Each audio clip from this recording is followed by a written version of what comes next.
الرجيم استغفر الله لكم ولكم سيدنا محمد صلى الله عليه وسلم وعلى آله وصحبه ومن والاه من جميع أولياء الله وصحبه ثم إلى رجل من شيخنا وأستاذنا ومعلمنا وإلى أجمعين إن الله تغشاهم برحمة والمغفرة علينا وبركاته وسرور من غير معلوم في ديننا من آخر الفاتحة. أعوذ بالله من الشيطان الرجيم بسم الله الرحمن الرحيم.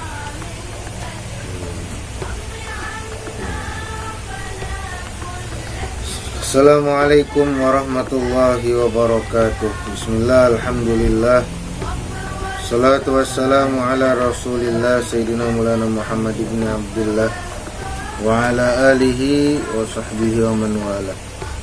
Amma ba'du. Subhanaka la ilma lana illa ma 'allamtana innaka antal alimul hakim. La haula wa la quwwata illa billahil aliyyil azim. Al-Azizil Alim adada kulli harfin kutiba wa yuktabu abadal abidin. Hadarat dahirin radhiyallahu anni wa ankum wa an jami'il mu'min. Santri dan santriwati Madrasah Sanawiyah Ubudiyah Bati-Bati, silakan kalian siapkan atau ambil kitab akhlaknya, akhlak wasayil abalil abna. Kali ini kita masih membahas tentang ad-darsus tsani, yaitu tentang wasiat bertakwa kepada Allah Subhanahu wa taala. Halaman 6. Qala al-musannif rahimahullahu taala wa nafa'ana bi jami' ulumihi fid dharain. Amin. Ya bunayya inna rabbaka syadidul batsi syadidul iqab. Ya bunayya, wahai anak-anakku, inna rabbaka, sesungguhnya Tuhanmu, syadidul batsi syadidul iqab, sangat keras dan sangat pedih atau sangat berat siksaannya. Untuk siapa? Untuk orang-orang yang melanggar perintahnya, untuk orang-orang yang tidak mengerjakan perintahnya, untuk orang-orang yang mengerjakan maksiat kepadanya, atau untuk orang-orang yang dimasukkannya ke dalam api neraka. Itu adalah orang-orang tersebut akan mendapatkan siksa yang berat dari Allah Subhanahu wa ta'ala. Fahdhar ya bunayya, maka berhati-hatilah olehmu wahai anakku. Wattaqi ghadabahu wa sukhtahu, dan takuti olehmu akan kemarahan dan kemurkaannya. Kemarahan dan kemurkaan Allah itu akan kita dapatkan bila kita lalai dalam melaksanakan perintah Allah Subhanahu wa ta'ala. Kemarahan dan kemurkaan Allah itu akan kita dapatkan bila kita melakukan maksiat, melakukan dosa, melanggar larangan dan meninggalkan perintah yang diwajibkan atau yang diberikan oleh Allah kepada kita semua sebagai hambanya. Maka pada waktu itulah kita akan mendapatkan murka, akan mendapatkan kemarahan dari Allah Subhanahu wa ta'ala.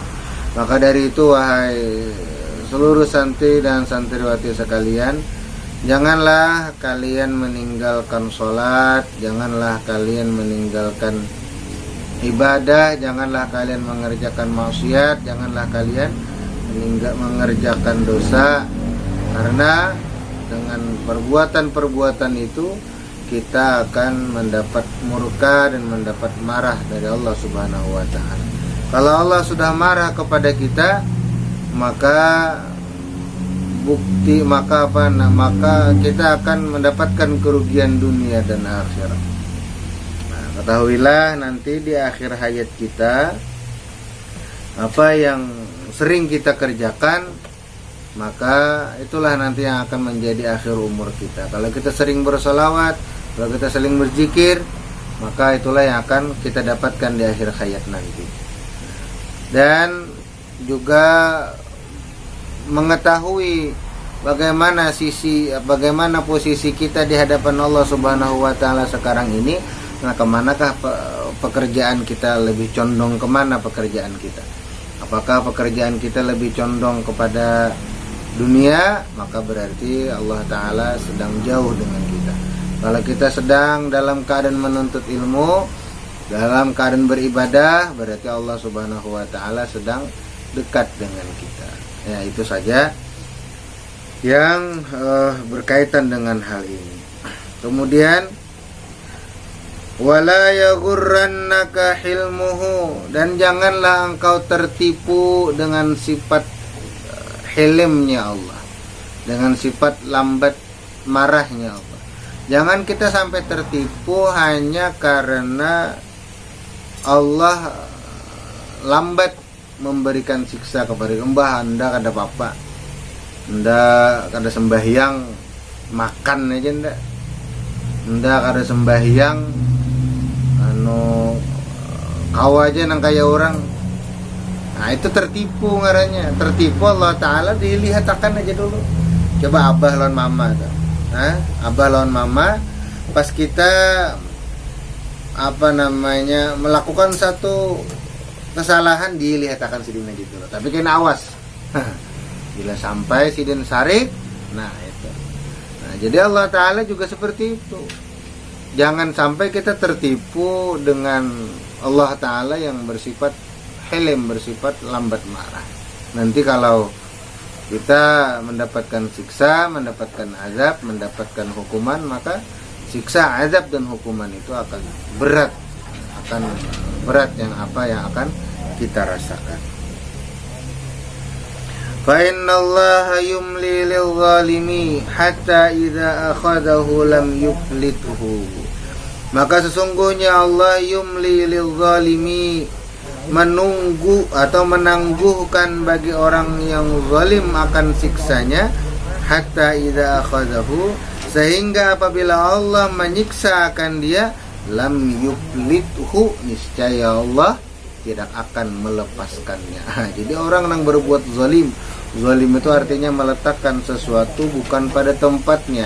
Artinya kita tidak bisa meletakkan diri kita pada tempatnya. Meletakkan diri kita pada tempatnya ialah pada maqam ubudiyah, pada tempat di mana kita beribadah, menyembah hanya kepada Allah Subhanahu wa Ta'ala, mengerjakan ibadah, mengerjakan perintah, menjauhi larangan. Artinya kita orang yang bertakwa, orang yang beriman.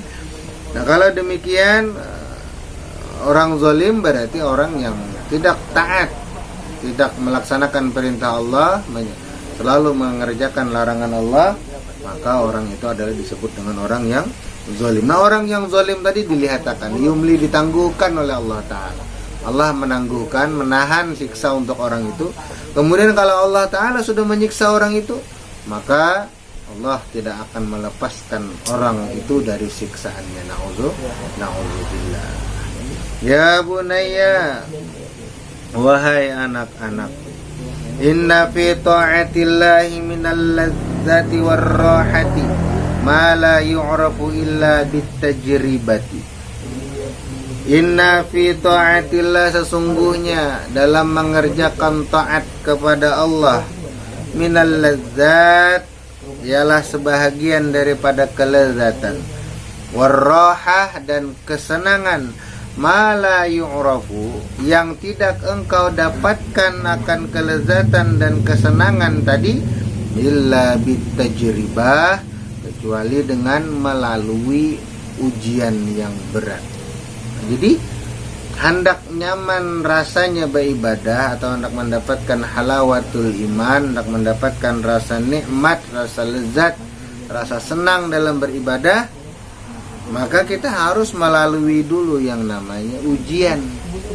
Harus melalui dulu ujian yang diberikan Allah kepada kita sebagai hambanya. Begitu kita kalau ingin mendapatkan derajat yang tinggi, maka berarti ada ujian. Kita aja kalau hendak naik kelas sekolah ya Pak, ada ujiannya, ada ujiannya. Mulai SD hendak naik ke SMP ada ujiannya. Mulai kelas 1 hendak ke kelas 2 ada ujiannya.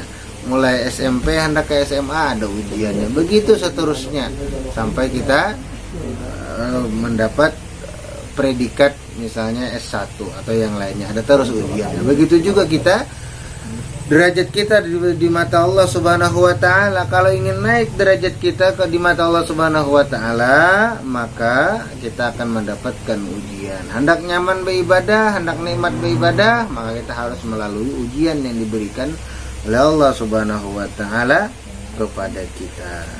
Apa ya bunayya, maka wahai anakku, istamil ta'ata maulaka ala sabilit tajribah ayyaman litudrika hadhil ladzat. Istamil, berbuatlah atau beramallah olehmu, ta'ata maulaka, akan taat kepada Tuhanmu, ala sabilit tajribah, dengan menjalani ujian itu, ayyaman, beberapa waktu, litudrika hadhil ladzata, supaya engkau mendapatkan kelezatan beribadah tersebut. Wa tash'uru bihadhihi ar-raha, dan engkau akan merasakan kesenangan itu. Wa ta'lamu, dan engkau akan mengetahui ikhlasi laka fin nasihah, keikhlasanku sebagai gurumu dalam memberi nasihat. Nah, jadi kalau engkau ingin nikmat itu engkau dapatkan, kelezatan ibadah itu kita dapatkan, maka benar-benarlah beribadah. Latih diri kita. Ngantuk itu wajar, tapi kita bagaimana cara mengatasi ngantuk itu untuk beribadah, untuk belajar, untuk menuntut ilmu, seperti itu yang harus kita pelajari, kita lakukan. Nah, jago koler bana menonton video YouTube pian itu ngantuk mata ulun. Nah, itu ada belajar tajribah, bujur-bujur melalui ujian ngantuk itu kayak apa caranya, minum kopi kah? Nah, karena dalam sebagian riwayat, dalam sebagian perkataan ulama, bahwasanya kopi itu selama bau mulut orang itu ada tercium masih bau kopi, yang tujuannya adalah untuk menahan mata agar beribadah kepada Allah, atau supaya masih terjaga untuk beribadah kepada Allah, maka selama mulutnya masih berbau kopi, maka malaikat akan mengampuni kepada dosanya. Nah, itu latihannya seperti itu. Mengingat-ingat nikmat Allah yang diberikan Allah. Banyak nikmat-nikmat Allah yang diberikan kepada kita. Masa kita kadang mau membalas nikmat itu dengan ibadah kita? Kita balas. Buktikan kalau kita bersyukur kepada Allah dengan beribadah, dengan rajin menuntut ilmu, dan dengan banyak-banyak berbuat baik kepada siapapun. Ya bunayya, wahai anak-anakku, innaka satajidu fi ta'atillah thiqalan ala nafsika awwalal amri, fahtamil hadha as-siqala wasbir alaihi hatta tasira at-ta'atu indaka minal 'adati allati ta'labuha. Innaka, sesungguhnya engkau, satajidu, akan mendapatkan, fi ta'atillah, dalam taat kepada Allah Subhanahu wa ta'ala itu, thiqalan, akan keberatan. Jadi dalam taat ibadah itu, dalam melaksanakan ibadah itu, kita insya Allah akan mendapatkan kesusahan nantinya. Ada kadang-kadang kesusahan itu bisa jadi kesusahan itu masalah pendanaan. Sekolah pengoler, kenapa? Karena kada berduit. Kuliah pengoler, kenapa? Karena kada berduit. Nah, ya mendatangi belajaran kau udah guru, kenapa jadi kada datang lagi? Karena kada dapat duit juga. Umpat saruan koler juga, kenapa? Kada ada amploknya juga. Nah, itu ngarannya ujian. Itu berat. Nah, harusnya kita dapati. Itu pasti akan kita dapatkan hal-hal berat itu, yang akan membuat hati kita merasa berat, atau membuat badan kita merasa berat untuk mengerja ibadah. Awalal amri, tapi itu awalal amri, pada awal-awal kita belajar, pada awal-awal kita mengerjakannya.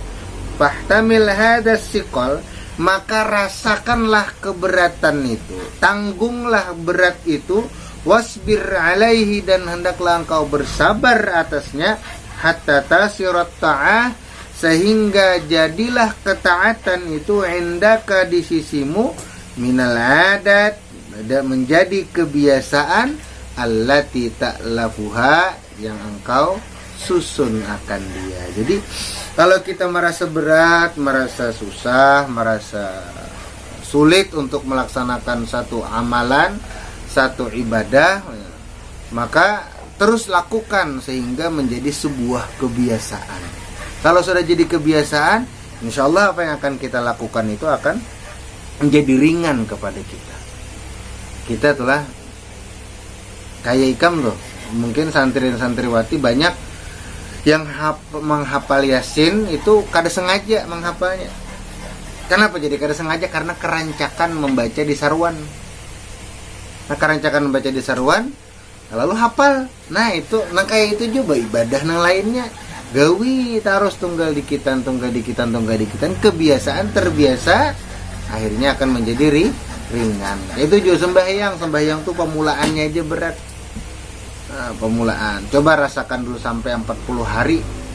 Usahakan jangan sampai ketinggalan sembahyang. Maka setelah itu ketika kita akan meninggalkan sembahyang, ketika akan ketinggalan sembahyang, maka kita akan merasa nyaman, merasa ringan. Ini sekalinya nang maulah aku sulit beribadah semalam tuh. Oh ini sekalinya. Atau ada yang kurang hari ini, nah kenapa? Oh kalinya belum sembahyang. Nah itu bila kita rajin melaksanakan ibadah, rajin mengerjakan taat ibadah kepada Allah Subhanahu wa taala. Intinya adalah mari kita sama-sama meningkatkan ketakwaan kita, meningkatkan ketaatan kita kepada Allah. Dan kalau merasa berat dalam taat ibadah itu wajar, tapi keberatan itu harus kita tanggung, harus kita rasakan, dan kita harus sabar dalam melaksanakan. Jangan baampih mengerjakan ibadah kepada Allah karena hanya sebuah kecapean, keberatan dan yang lainnya. Nah itu saja, semoga kita dapat mengamalkannya. Salah khilaf mohon dimaafkan. Wallahul muwaffiq ila aqwamit thoriq. Wassalamualaikum warahmatullahi wabarakatuh.